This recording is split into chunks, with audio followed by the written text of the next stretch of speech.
తెలుగుదేశం జనసేన పొత్తు ఎప్పుడో ఖరారైంది. అయితే ఆ రెండు పార్టీల అధ్యక్షులు ఇటు చంద్రబాబు నాయుడు గారు అటు పవన్ కళ్యాణ్ గారు పలు దఫాలుగా కలిసి ఇద్దరు ఆయా నియోజకవర్గాల అభ్యర్థులు ఎవరెవరికి ఎన్ని స్థానాలు ఇవ్వాలి తదితర విషయాలపై చర్చించి ఇప్పటికే అభ్యర్థులను ఖరారు చేసినట్టుగా తెలుస్తోంది. దీనికి సంబంధించి రాష్ట్రంలో 25 పార్లమెంట్ స్థానాలు ఉండగా ఇప్పటికే 13 స్థానాల్లో అభ్యర్థులను ఖరారు చేసినట్టుగా తెలుస్తోంది. 2 స్థానాల్లో జనసేన, మిగిలిన 11 స్థానాల్లో తెలుగుదేశానికి సంబంధించి అభ్యర్థులు నిర్ణయించి ఇప్పటికే వారికి నియోజకవర్గాల్లో కార్యక్రమాలను నిర్వహించుకోవాలని తెలియజేసినట్టుగా తెలుస్తోంది.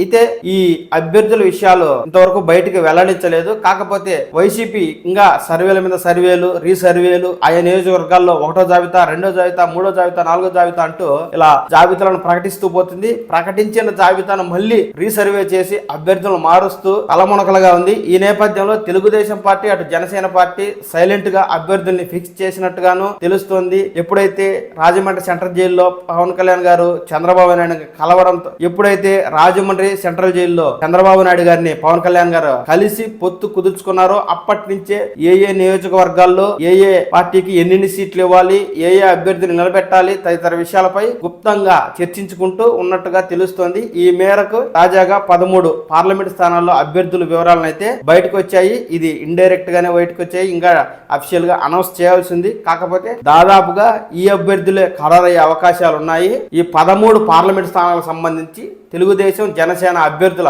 వివరాలు అయితే ఇలా ఉన్నాయి. శ్రీకాకుళం లోక్సభ స్థానం నుంచి Rammohan Naidu Telugu Desam party, Anakapalli Bairi Dilip Chakravarthy Telugu Desam party, Visakhapatnam Motukumalli Bharat Telugu Desam party, Kakinada parliament నుంచి సానా సతీష్ కుమార్ జనసేన పార్టీ, నరసాపురం నుంచి ప్రస్తుత వైసీపీ రెబల్ ఎమ్మెల్యే రఘురామకృష్ణరాజు గారు తెలుగుదేశం నుంచి పోటీ చేయబోతున్నట్టుగా తెలుస్తోంది.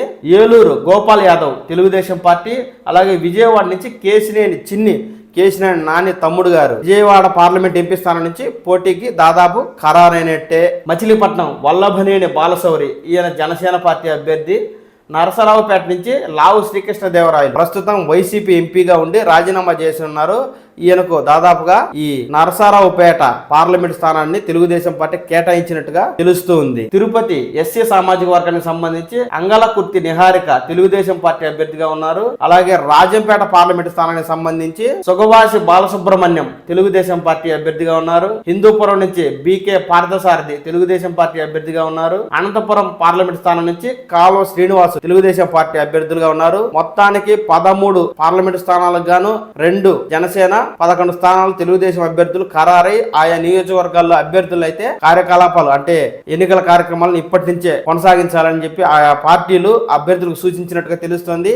ఈ మేరకు అభ్యర్థులు కూడా సిద్ధపడుతున్నట్టుగా తెలుస్తోంది. కాకపోతే మొత్తం 25 పార్లమెంట్ స్థానాలు ఉంటే ఇప్పటికి జనసేనకు 2 ఇచ్చారు 13 స్థానాల్లో గాను. అయితే జనసేన పార్టీకి ఎన్ని ఇస్తారు? 4 ఇస్తారా, 5 ఇస్తారా అంటే పెద్దగా ఇచ్చే అవకాశం లేనట్టు తెలుస్తుంది. ఇంకొక 2 స్థానాల వరకు ఇచ్చే అవకాశం ఉంది. మొత్తంగా 21 స్థానాల్లో తెలుగుదేశం పోటీ చేస్తే 4 స్థానాల్లో జనసేన పార్టీ పోటీ చేసే అవకాశం ఉన్నట్టుగా తెలుస్తోంది. దీనికి సంబంధించి అభ్యర్థులు ఇంకా ఖరారు చేసి ఉన్నప్పటికీ వైసీపీలో ఏవైతే అసంతృప్తులు ఉన్నాయి, ఈ అసంతృప్తుల కారణంగా పలువురు తెలుగుదేశం పార్టీలో చేరే అవకాశం ఉన్నట్టుగా తెలుస్తోంది. అది కాక వైఎస్ఆర్ కాంగ్రెస్ పార్టీ అభ్యర్థుల్ని ప్రకటించిన తరువాతే తమ అభ్యర్థులు ప్రకటిస్తే ఆయా నియోజకవర్గాల్లో బలమైన అభ్యర్థులు పెట్టే అవకాశం ఉంటుందని ఇటు జనసేన అటు తెలుగుదేశం పార్టీ భావిస్తూ అభ్యర్థులను అయితే మిగిలిన 12 స్థానాల్లో ఇంకా పూర్తిగా ఖరారు చేయలేదు. ఆల్మోస్ట్ అభ్యర్థులు ఉన్నప్పటికీ వారికి ఇంకా తెలియపరచలేదు.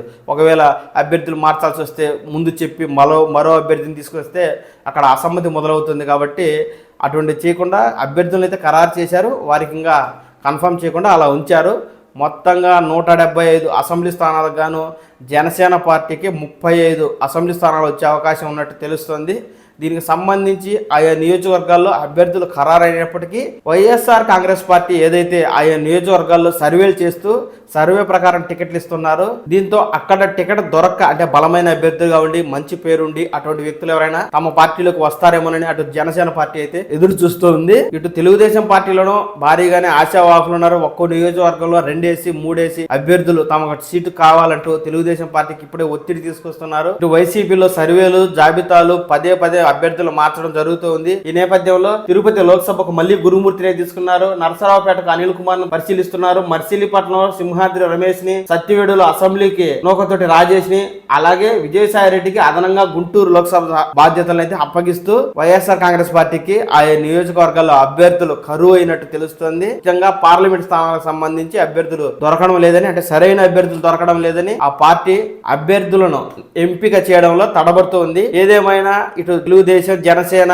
సంవత్సరం క్రితమే ఎన్నికల పొత్తు పెట్టుకున్నప్పటికీ ఈ మార్గం ఏమాత్రం అభ్యర్థుల విషయాలు బయటకు రాకుండా లోపాయికారిగానే లోపలనే అభ్యర్థులను ఖరారు చేసుకుని రెండు పార్టీలు ఎన్నికలకు సిద్ధంగా ఉన్నాయి. ఇటు వైఎస్ఆర్ కాంగ్రెస్ పార్టీ మాత్రం సిద్ధం అంటూ ఇటీవల భీమిలలో భారీ బహిరంగ సభ జరిపిన సీఎం జగన్మోహన్ రెడ్డి గారు అయితే మాత్రం ఇంకా అభ్యర్థుల్ని జాబితాలను ఇన్ఛార్జీలుగా ప్రకటిస్తున్నారు. 5 జాబితాలు వచ్చాయి. ఇప్పటికీ రోజాకి సీట్ వస్తుందా రాదా, గన్నవరంలో వంశీ పరిస్థితి ఏంటి, ఇలా ముఖ్యమైన అభ్యర్థుల విషయాలు ఇంకా పూర్తిగా బయటికి రాలేదు. వారికి టికెట్ ఇస్తారో ఎవరో తెలియదు, ఎవరుంటారో ఎవరిపోతారో పార్టీ నుంచి పూర్తిగా అర్థం కాని పరిస్థితి గజిబిజినలకు ఉంది. అభ్యర్థులు పిలిచి మీకు బ్యాడ్ నేమ్ ఉందంటూ వారికి చెప్పి మీరు తప్పుకోవాలని, వేరే వాళ్ళకి ఇస్తున్నామని చెప్పి వారికి సపోర్ట్ చేయాలని చెప్పి అభ్యర్థుల ముఖాన్ని చెప్పుతుండడంతో ఆయా నియోజకవర్గాల్లో ఎవరైతే అభ్యర్థులు మార్చుతున్నారో ఆ నియోజకవర్గాల్లో ఆ అభ్యర్థుల నుంచి వైఎస్ఆర్ కాంగ్రెస్ పార్టీకి ఏమాత్రం సపోర్ట్ ఉండేట్టు లేదు. కొత్తగా వచ్చిన ఇన్ఛార్జీలు అయితే వారి బాణాన వారే అన్ని బాధ్యతలు భుజాన వేసుకుని పార్టీని ముందుకు నడిపించే పరిస్థితి అయితే ఉంది. ఈ మేరకు ఇటు తెలుగుదేశం, జనసేన, మరో పక్కన కాంగ్రెస్ పార్టీ వైఎస్ షర్మిల అధ్యక్షురాలుగా కాంగ్రెస్ పార్టీ నుంచి వైఎస్ జగన్మోహన్ రెడ్డి గారి మీద దూకుడుగా వెళ్తున్నారు. ఇక్కడ ఏదైతే ఇప్పటికే వైఎస్ఆర్ కాంగ్రెస్ పార్టీ సంబంధించిన కొంతమంది ఎమ్మెల్యేలు కాంగ్రెస్ పార్టీలో చేరి కాంగ్రెస్ పార్టీ తరఫున పోటీ చేయడానికి సిద్ధంగా ఉన్నారు. ఏదైతే వైఎస్ఆర్ కాంగ్రెస్ పార్టీలో దాదాపు 60 నుంచి 70 మంది వరకు ఎమ్మెల్యేలకు టికెట్లు రావు అని చెప్పి అంటున్నారు. ఆ అభ్యర్థులందరూ మెజారిటీ వరకు కాంగ్రెస్ పార్టీలో చేరే అవకాశం ఉన్నట్టు తెలుస్తోంది. ఏది ఏమైనా తెలుగుదేశం, జనసేన ఒక వ్యూహాత్మకంగా ముందుకు వెళ్తూ అభ్యర్థులు నిర్ధారిస్తున్నారు. రాబో ఫిబ్రవరి నెలాఖరులోగా రెండు పార్టీలు కూడా భారీ బహిరంగ సభను ఏర్పాటు చేసి తద్వారా అభ్యర్థులను, పార్టీ మేనిఫెస్టోను విడుదల చేయనున్నట్టుగా తెలుస్తోంది. ఒకే మాటగా, ఒకే బాటగా జనసేన, తెలుగుదేశం ఎన్నికల్లో ముందుకెళ్లి ఒకే మేనిఫెస్టోను రూపొందించి ప్రజల్లోకి వెళ్ళడానికి సిద్ధంగా ఉన్నట్టు తెలుస్తుంది.